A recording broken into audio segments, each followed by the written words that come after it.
Thank you, and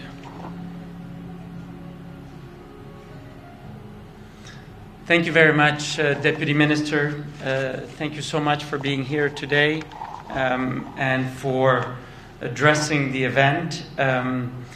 Dira Souza and Christian are representatives of UNDP and UNICEF, who, with their team, are those doing the hard work. And thank you for your leadership in this very important work of fighting harmful speech and disinformation.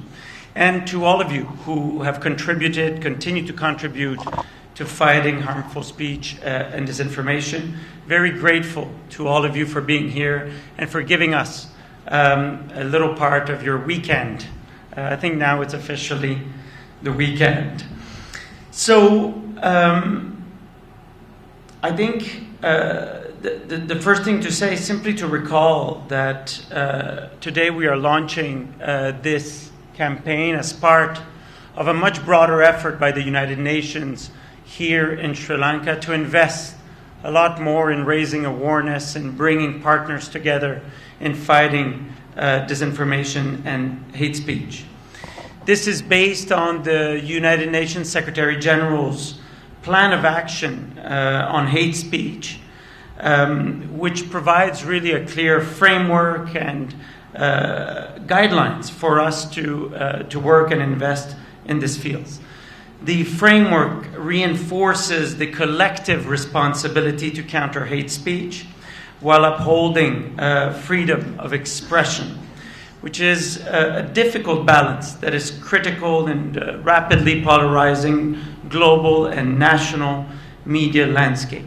And you know, here in Sri Lanka, the United Nations, we've been here for 70 years. We're celebrating this year 70 years in Sri Lanka, and we've been supporting media freedom for all those years because it's important for democracy, because it's important for growth, because it's important for development. And since 2019, we've also been focused on understanding better the nature and the impact of harmful speech online and how it intersects with democratic discourse, social cohesion, and peace building.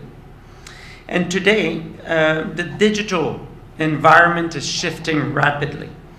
As major platforms around the world are scaling back on content moderation, we're seeing a much more fragmented and a less regulated online environment. This has placed much greater responsibility on you, Deputy Minister, on governments around the world, on civil society, and on individuals to navigate online harm themselves. And it's raising concerns on transparency, accountability, and the boundaries of free speech. And while freedom of expression is a fundamental right, it must be balanced with protective measures to counter hate speech and disinformation. We need to continue defending the right, Deputy Minister, to disagree. You need to defend the right of the opposition to criticize you, of citizens to be in disagreement with you, your policies. We need to protect that right because it's a fundamental pillar of democracy. And of course, not all awful speech is lawful speech. And at the same time, it's extremely important that we make lies, willful lies. It cannot be acceptable that willful lies are spread and provoke harm. And in that direction, I think there is 4 types of actions going forward. There's 4 areas of work that we need to invest in going forward. The first one, I think, relates to a pledge by the government, which is to repeal and replace the Online Safety Act. And so I think this is an important task for the government. Not only has the present law, the present Online Safety Act, been developed without any consultation, but this law, at the end of the day, is not securing or protecting anybody. So it was presented and meant to protect children and women from online harm, but it does anything except this. And we believe that that law is causing and will cause more harm than good. So we certainly are encouraged by the commitment of the government to tackle this issue, to repeal and replace this law with a law that actually confronts and tackles harmful speech, that tackles misinformation, and that secures and protects women, children, minorities, and other groups.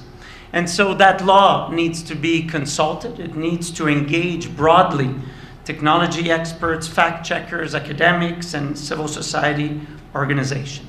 And this consultation is not only important because of democracy, because it's important to develop all laws in a consultative way, but in this specific case, because this is a subject that is so technical, that has a number of technological implications, it is important, this consultation, for the quality of the law and also for its effectiveness, its implementation.